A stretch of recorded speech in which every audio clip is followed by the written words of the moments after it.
طول عمري بسمع عن تعادل بطعم الهزيمة، لكن في حياتي عمري ما سمعت عن فوز بطعم الهزيمة. ده الفوز اللي حققه النهارده الاهلي مع كولر الفاشل قدام الهلال السوداني. تعالى يا باشا، تعالى اعمل لايك واشتراك في القناة عشان في كلام منيل بنيلة هيتقال.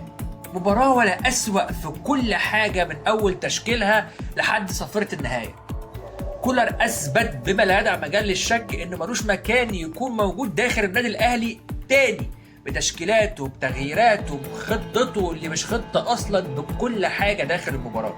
بدأ لك باك شمال يحيى عطية الله اللي لسه راجع من إصابة ولسه أصلا بيقول يا هادي، وسايب كريم الدبيس النينجا، وبسببه هو ولا هجمة جت من ناحية الشمال خالص، اللهم إلا بس ناحية اليمين هي اللي كانت شغالة. محمد هاني هو الناحية الوحيدة، الجبهة الوحيدة اللي كل هجماتنا كانت من خلالها.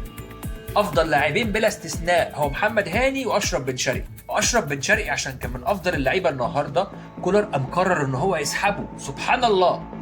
اكرم توفيق كان في نص الملعب بيعمل ايه؟ اكرم توفيق ملوش مكان في التشكيل برضه. المفروض حضرتك انت عايز تهاجم، محتاج تدخل اكبر عدد من الاهداف على ارضك ووسط جمهورك، نزل محمد مجدي قفشه يكون موجود مع مروان عطيه في نص الملعب يديك تقل هجومي. مدرب شطب، حرفيا مدرب شطب من زمان مش من دلوقتي. كل ساعة بتمر على مارسيل كولر داخل النادي الأهلي هي خسارة لينا فادحة. هنعمل إيه في موريتانيا؟ سؤال يطرح نفسه، هنعمل إيه في موريتانيا بظل التشكيلة وبظل الأداء السيء وبظل كولر؟ المباراة في موريتانيا هتكون في غاية الصعوبة. عايز أقول لك إن نادي الهلال أصلا كان ممكن النهاردة إنه يتعادل بكل سهولة. كان في كورتين اي واحده فيهم كانت ممكن تخش بسهوله لولا توتر اللاعبين بتوعهم، هم ما قدروش ينهوا الهجمتين دول بالشكل الامثل.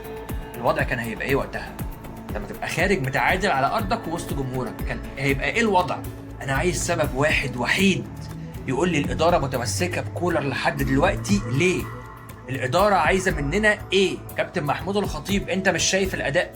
هو لازم نستنى لحد ما السفينه تغرق عشان خاطر ناخد موقف؟ يا فندم ده مش استقرار، انت كده ما بتحافظش على الاستقرار، انت كده حضرتك بتحافظ على الفشل. لما تاخد القرار بإقالة كولر بعد ما نكون خلاص المركب غرقت ونكون احنا مثلا خرجنا من دوري الأبطال، أنا كأهلاوي أو كمشجع استفدت إيه في الآخر؟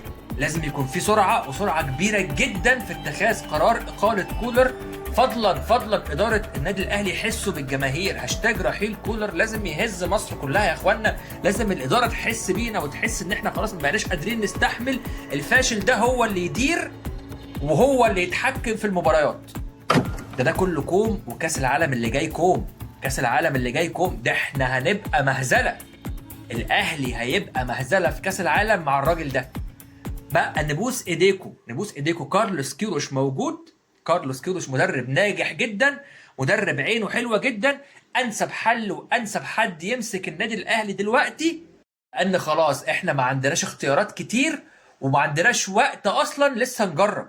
قرار إقالة كولر يكون فوري وحاسم بعد إذنكم. لو في بني آدم واحد في لجنة الكورة أو في الإدارة بيفهم في الكورة كان القرار ده اتاخد من وقت كبير قوي. النادي الأهلي في بطولة دوري أبطال أفريقيا على المحك وربنا يستر.